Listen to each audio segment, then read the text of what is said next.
Okay, you're the scientist. Bring it on. You get on. You accept facts and belief. I know the religious people believe, the scientist says prove.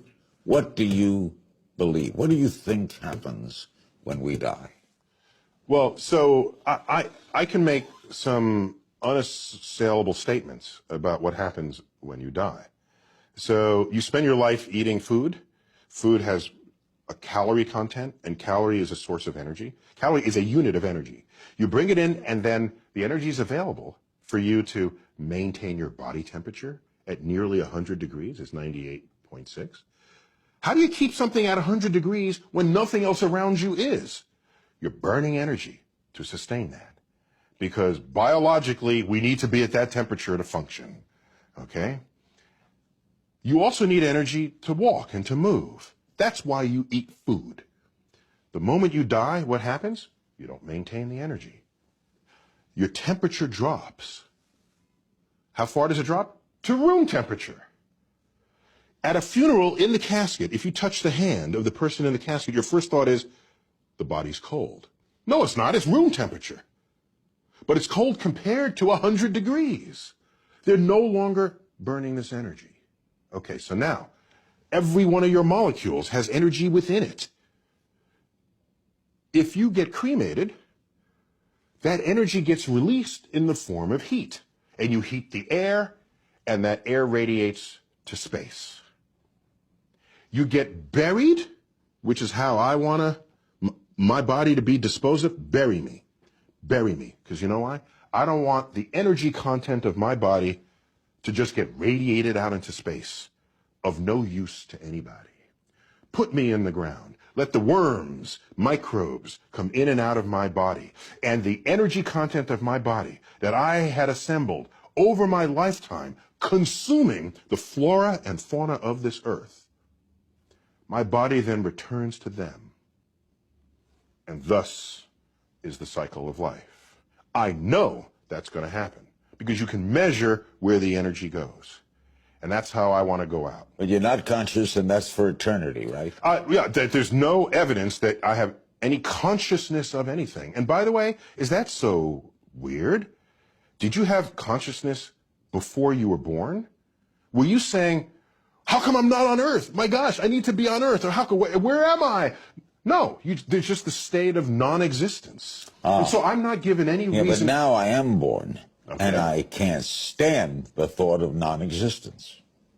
See, I already have existence. I accept Okay, it. It is true. We fear death because we are born knowing only life. Right. I get that. However, I take another view, because I've been asked, if you could live forever, would you? Yes. Okay. We're Don't done even with the have to finish the interview. sentence. Yes. No, okay, sure, that's an attractive idea. But the way I look at it is the knowledge that I'm going to die that creates the focus that I bring to being alive. The urgency of accomplishment, the need to express love now, not later. If we live forever, why ever even get out of bed in the morning? Because you always have tomorrow. That's not the kind of life I want to lead. But why? Don't you fear not being around? I fear living a life where I could have accomplished something and didn't. That's what I fear. I don't fear death. You don't fear the unknown? I love the unknown. I love it. You know what I want on my tombstone? My sister has this in her notes, because in case I can't tell anyone after I die. On my tombstone, a quote from Horace Mann, great educator.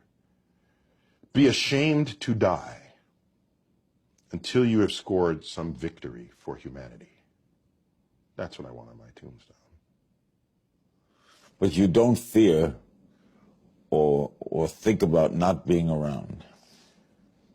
My great regret for not being around would be, it would be kind of cool to see my kids continue to grow. Don't you want to know that? Yeah, that'd be fun. I want to see what inventions would make life easier, what clever discoveries or innovations would arise out of the collective brainwork What do of you my think? species. What do you think when you see religious people, when you see popes or rabbis or people who fervently believe, the Billy Grahams of the world, who are sincere and wonderful people, Yeah, of course. who actually may be delusional that they're going somewhere?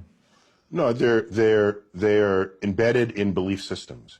And what I look at is I see all the belief systems, and when you line them up, they're not really compatible with one another. So whatever they're believing, it can't be a truth that applies to everybody, because other people believe what they do with no less fervor. And so I sit back and, as a person who's interested in objective truths, and I say, well, it doesn't look like that's a path towards an objective truth. So let people continue to think and say what they want. But as a citizen of a country that is not founded on a religion, it's founded with sort of a secular construct in a way that protects whatever religion you want to express. This is protected in the Constitution. The Constitution doesn't actually mention God. Right. Rather controversial in its day. And it doesn't mention God because they don't want legislation to tell you what God to worship. They knew this. They knew how governments can persecute people who had belief systems that didn't agree with the state. They knew this. So they created those freedoms. And so we have these freedoms. Go ahead. But if you're going to create legislation that has to apply to everybody, and you're now going to put your belief system into legislation, that is not a free and open democracy. And you are an amazing man.